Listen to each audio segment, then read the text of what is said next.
Hello friends, आज का हमारा टॉपिक है नेशनल एजुकेशन पॉलिसी, जिसको हम दो पार्ट में पढ़ेंगे, पार्ट वन और पार्ट टू।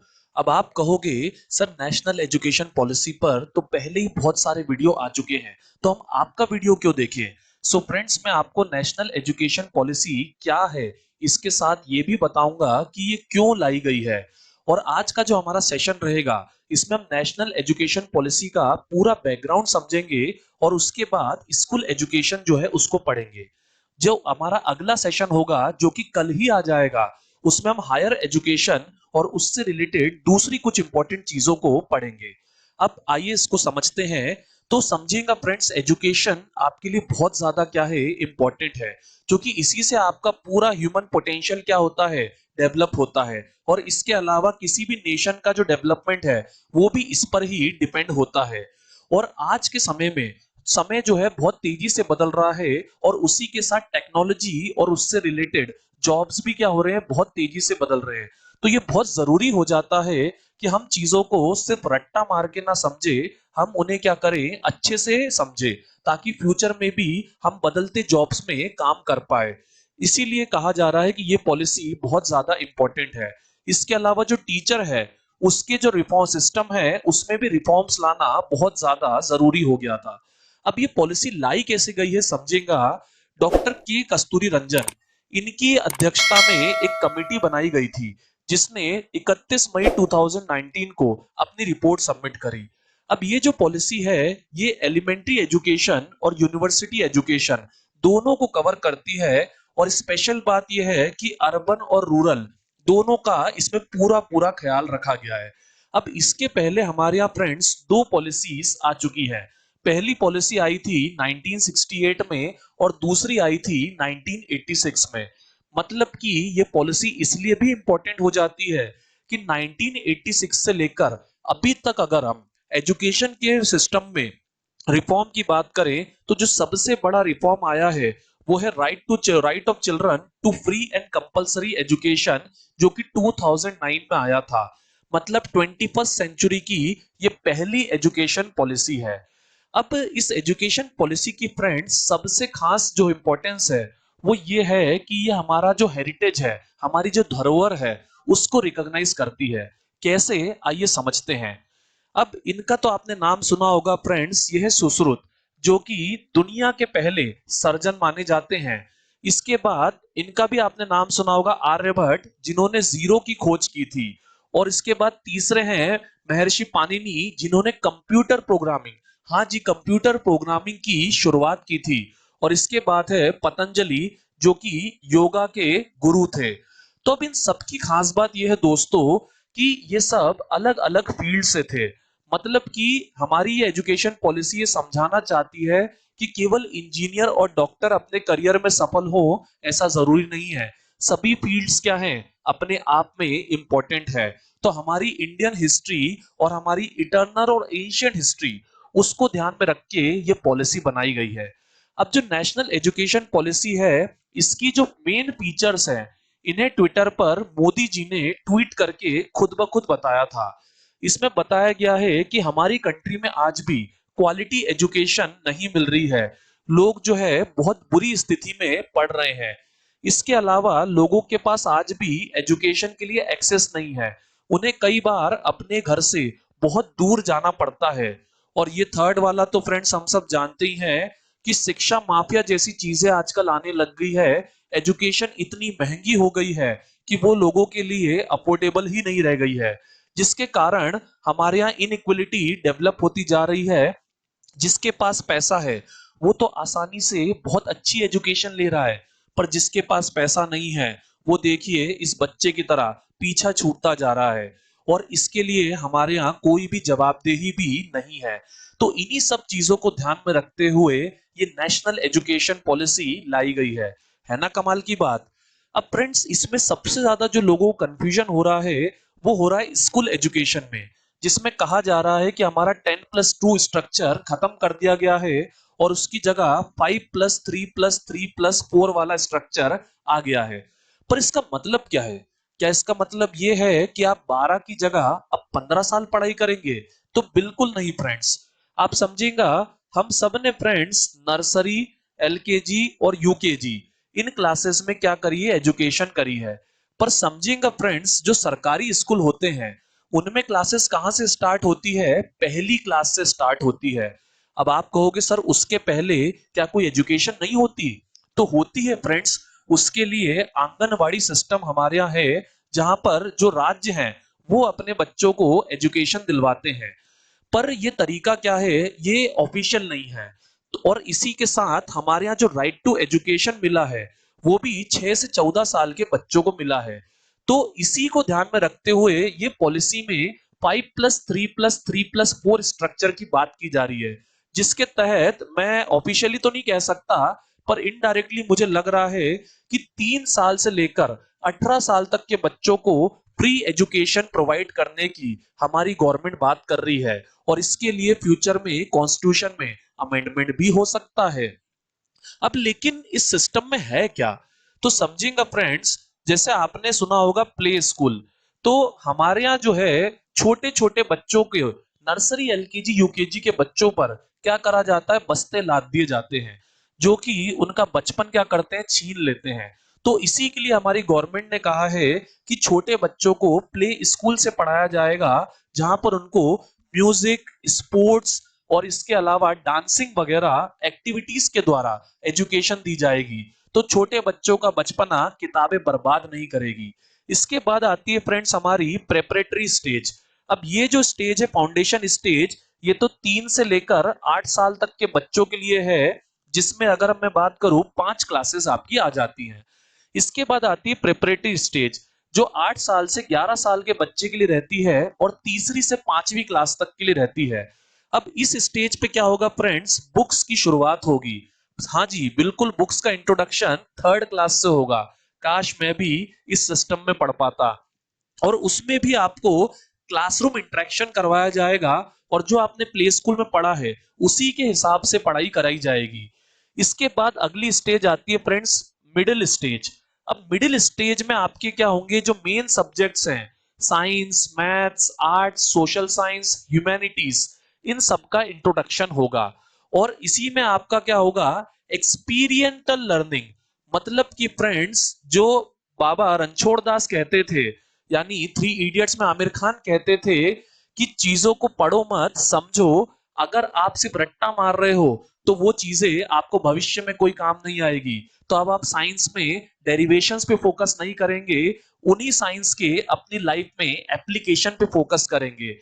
मिडिल स्टेज के बाद फ्रेंड्स अगला आता है सेकेंडरी स्टेज, हमारी लाइफ का सबसे थ्रेटनिंग स्टेज, 9वीं से 12वीं तक का स्टेज, 14 से 18 साल की उम्र तक का स्टेज। अब ये जो सेकेंडरी स्टेज है फ्रेंड्स, इसमें अगर हम बात करें तो इसमें सबसे इंपॉर्टेंट बदलाव किया गया है मल्टी डिसिप्लिनरी स्टडी। मतलब कि अब आपको आर्ट कॉमर्स इनमें डिफरेंशिएट नहीं करना होगा, और इसको हम आगे और डिटेल में आज के सेशन में ही समझेंगे। और इसके अलावा यहां पर लाई गई है इंपॉर्टेंट चीज, क्रिटिकल थिंकिंग।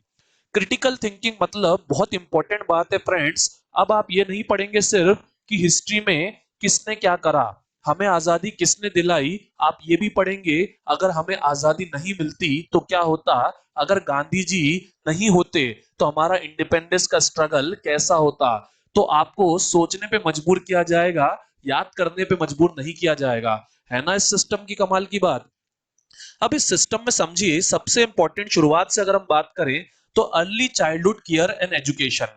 अब किसी भी बच्चे का जो 85% ब्रेन का डेवलपमेंट होता है वो 6 साल की उम्र तक हो जाता है। और ये लेकिन प्रॉब्लम ये है कि जो अर्ली चाइल्डहुड केयर एजुकेशन है, ये हमारे देश में जो सोशली और इकोनॉमिकली बैकवर्ड लोग हैं आज भी उन्हें नहीं मिल पा रही है। तो उनका ये 85% डेवलपमेंट अच्छे से नहीं हो पा रहा है। इसी के लिए हमारी गवर्नमेंट ने 3 से लेकर 8 साल तक के बच्चों के लिए क्या करा है, फाउंडेशन स्टेज करी है, जिसके बारे में मैं आपको पहले ही समझा चुका हूं।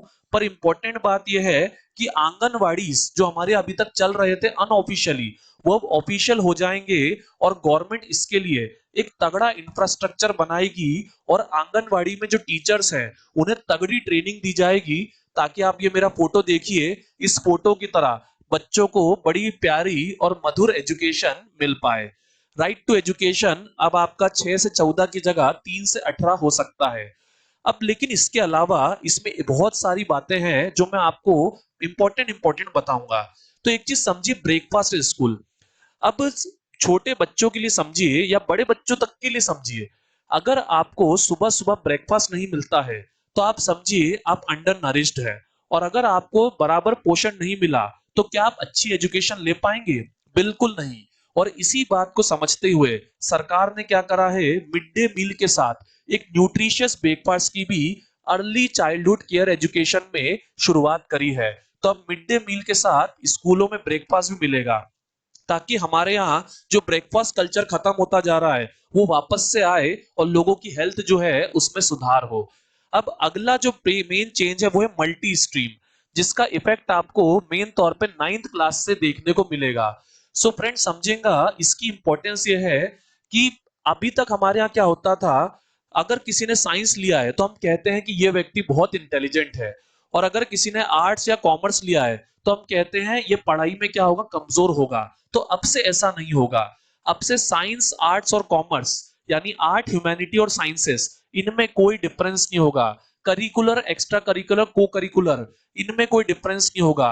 मतलब कि क्लासरूम टीचिंग करिकुलर और को करिकुलर यानी कि उससे जुड़ी हुई, जैसे चेस क्लब हो गया, या फिर हम किसी भी तरह का कॉलेज ग्रुप डिबेट कंपटीशन वगैरह हो गया, या फिर एक्स्ट्रा करिकुलर यानी स्कूल से बाहर भी कोई कंपटीशन वगैरह, इन सब में कोई हार्ड सेपरेशन नहीं होगा। इवन वोकेशनल और एकेडमिक स्ट्रीम में भी कोई सेपरेशन नहीं होगा। अगर कोई कारपेंटर का जॉब कर रहा है तो उसको भी उतनी ही इंपॉर्टेंस मिलेगी जितने साइंस के सब्जेक्ट को मिलती है। तो स्कूल में अब इन सब चीजों को बराबर से पढ़ाया जाएगा, ताकि हम ये ना कहे कि इंजीनियर डॉक्टर ना बने तो आपकी लाइफ बर्बाद है, क्योंकि हर स्ट्रीम अपने आप में क्या है, इंपॉर्टेंट है। और इसके लिए फिजिकल एजुकेशन आपको हर लेवल पर आपके दी जाएगी। और 6ठी से 8वीं में मेन तौर पर वोकेशनल एजुकेशन जोड़ी गई है, जिसके तहत आपको कारपेंटर, प्लम्बर वगैरह जितने भी हमारे जॉब्स हैं, या हेयर स्टाइलिंग जो आजकल बहुत फेमस है, इन सब की आपको प्रॉपर एक्सपर्ट्स द्वारा एजुकेशन दी जाएगी। तो मल्टी स्ट्रीम काम हमारे यहाँ अब से चलेगा, ताकि हमारे यहाँ ज्यादा से ज्यादा लोगों को जॉब्स मिल पाए। अब इसके अलावा एक और चीज समझिए फ्रेंड्स, मल्टीलिंगुअलिज्म। क्या होता है, कोई भी बच्चा, अगर हम बात करें तो वो किसी भी कंसेप्ट को, बहुत ही मुश्किल से मुश्किल कंसेप्ट को भी अपनी मदर टंग में आसानी से समझ सकता है। इसके अलावा बच्चे जो रहते हैं वो 2 से 8 साल की उम्र में लैंग्वेजेस को इजीली पिकअप कर लेते हैं। और इसके अलावा जो बच्चे कई सारी लैंग्वेजेस जानते हैं उनका दिमाग दूसरों के मुकाबले ज्यादा तेज चलता है।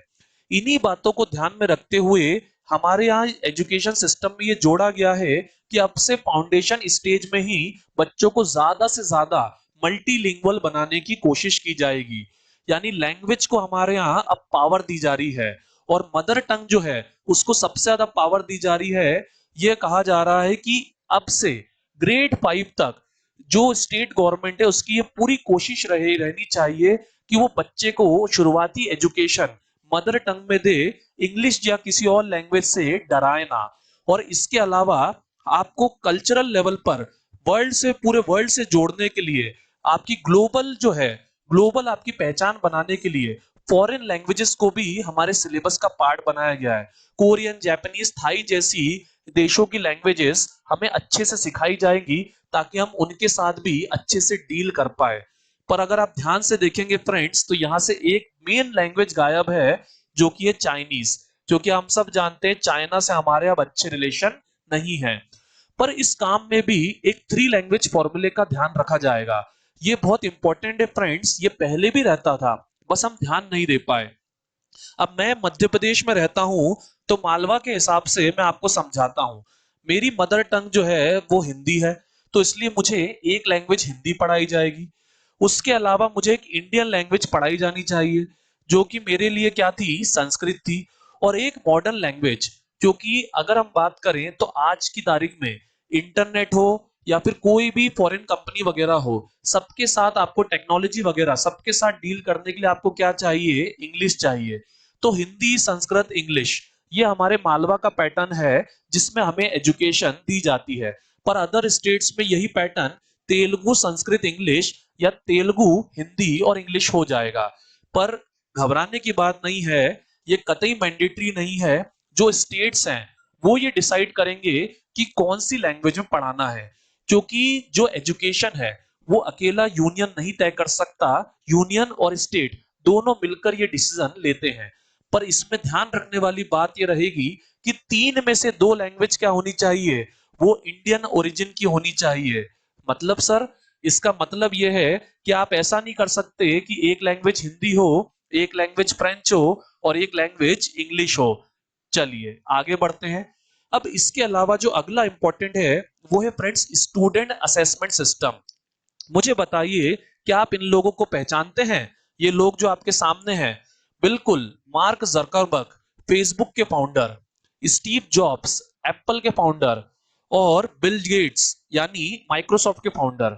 अगर मैं आपको कहूं ये तीनों की तीनों लोग कॉलेज ड्रॉपआउट्स थे, मतलब इन्होंने अपनी कॉलेज एजुकेशन कंप्लीट नहीं करी, तो आपको कैसा लगेगा? बिल्कुल आप हैरान रह जाएंगे। तो इससे एक बात हमें समझ में आती है कि 10वीं और 12वीं के जो मार्क्स रहते हैं वो किसी भी व्यक्ति का पूरा करियर जो है डिसाइड नहीं कर सकते। अगर 10वीं 12वीं के बोर्ड्स खराब भी हो जाएं तो जिंदगी खराब नहीं हो जाती मेरे दोस्तों। इसी बात को समझते हुए हमारा जो असेसमेंट सिस्टम है, आपको जो जज करने का सिस्टम है, उसमें चेंज किया जा रहा है। उसमें एक 360 डिग्री एंगल डाला जा रहा है और मल्टी डायमेंशनल रिपोर्ट्स की शुरुआत की जा रही है। सर वो क्या होता है? इसका मतलब समझिए, अब से फ्रेंड्स आप खुद को मार्क्स दे पाएंगे, आप खुद के बारे में डिसाइड कर पाएंगे, आत्म मंथन कर पाएंगे कि आपके अकॉर्डिंग आप क्या कर रहे हैं। इसके अलावा जो आपके फ्रेंड्स है वो भी आपको मार्क्स देंगे, मतलब क्लास में आपके फ्रेंड्स भी आपको मार्क्स देंगे कि आपका परफॉर्मेंस कैसा है। सिर्फ टीचर जो है वो आपको मार्क्स देने का काम नहीं करेंगे। और इसके भी अलावा जो भी प्रोजेक्ट वगैरह आप काम करते हैं, जो क्विजेस होती है स्कूल में या फिर जो भी एक्टिविटी वगैरह होती है, उन सबसे भी आपको क्या मिलेंगे? मार्क्स मिलेंगे। मतलब 10वीं और 12वीं के अंत में जो एग्जाम है वो आपका करियर डिसाइड नहीं करेगी। ओवरऑल जो पूरे साल आप परफॉर्मेंस देंगे उससे आपका करियर जो है डिसाइड होगा। सर फिर बोर्ड्स का क्या होगा?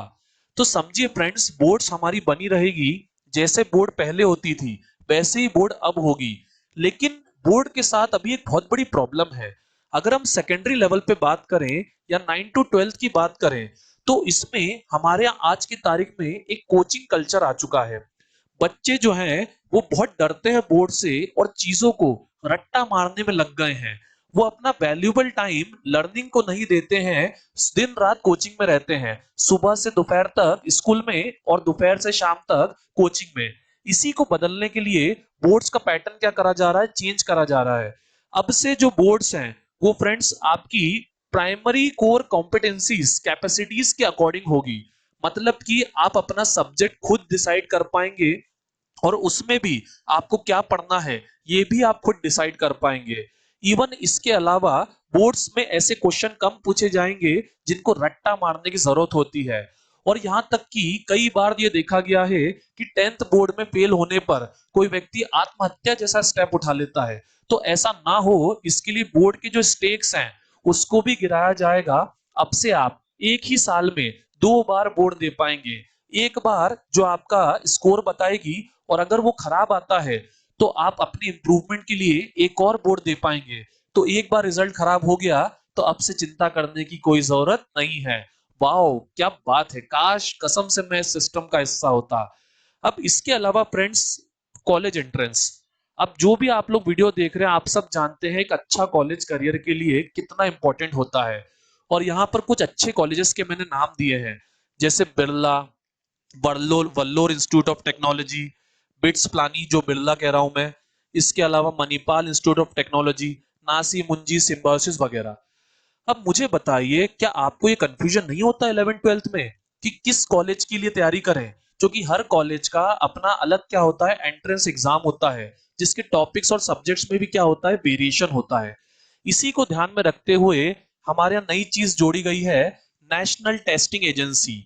ये एजेंसी आपके हाई क्वालिटी एप्टीट्यूड टेस्ट लेगी और इसके अलावा ये साइंस ह्यूमैनिटीज जैसे अदर सब्जेक्ट्स को भी क्या करेगी, आपको जज करेगी, वोकेशनल सब्जेक्ट्स तक इसमें इंक्लूडेड हैं। अब लेकिन सर इसका फायदा क्या है? इसका फायदा ये है दोस्तों कि इसके कारण आपका जो सिस्टम अभी तक रट्टा मारने का बना हुआ है वो कम होगा, क्योंकि ये आपकी एबिलिटी जो है नॉलेज को अप्लाई करने की उसको जज करेगी और आपकी कंसेप्चुअल अंडरस्टैंडिंग को जज करेगी। और जो यूनिवर्सिटीज हैं उन्हें यह ऑप्शन दिया जाएगा कि अगर वो चाहें तो एनटीए के जो रिजल्ट्स हैं उसके जरिए ही आपको क्या कर पाए, एडमिशन दे पाए। इसके जरिए यूनिवर्सिटीज का बहुत सारा टाइम क्या होगा, बचेगा। और ये एग्जाम कमाल की बात ये है कि साल में एक नहीं 2 बार होगी, ताकि अगर आपका रिजल्ट खराब आ गया तो आपको साल भर वेट करने की जरूरत नहीं है, आप 6 मंथ्स में ही वापस से एग्जाम दे पाएंगे। पर जितनी अच्छाइयां हैं उसी में कहीं ना कोई थोड़ी सी बुराई भी है कि यहाँ पर ऑप्शन छोड़ा गया है यूनिवर्सिटीज के लिए कि ये मैंडेटरी नहीं है, परमानेंट नहीं है। अगर आप चाहें तो इसको फॉलो ना करें। और कोई भी स्कूल कॉलेज जिसको अपना खुद का फॉर्म निकाल के करोड़ों की इनकम हो रही है वो ऐसा क्यों करेगा? पर फिर भी मैं यही कहूंगा फ्रेंड्स, गवर्नमेंट के द्वारा इस एजुकेशन पॉलिसी के द्वारा एक बहुत अच्छा स्टेप जो है लिया गया है, ये एक बहुत अच्छा स्टार्ट है। अब इसके आगे जो है फ्रेंड्स हमारे जो बचे हुए टॉपिक्स हैं वो हम अगले सेशन में करेंगे, जो कि कल आपको मिल जाएगा, जिसमें as you know, as I told you, higher education, vocational education, teacher education, gross enrolment ratio, technology and education, financing वगैरह हम लोग पढ़ेंगे। सो फ्रेंड्स आज के लिए टाटा बाय बाय। कोई भी डाउट हो कमेंट सेक्शन में बताएं।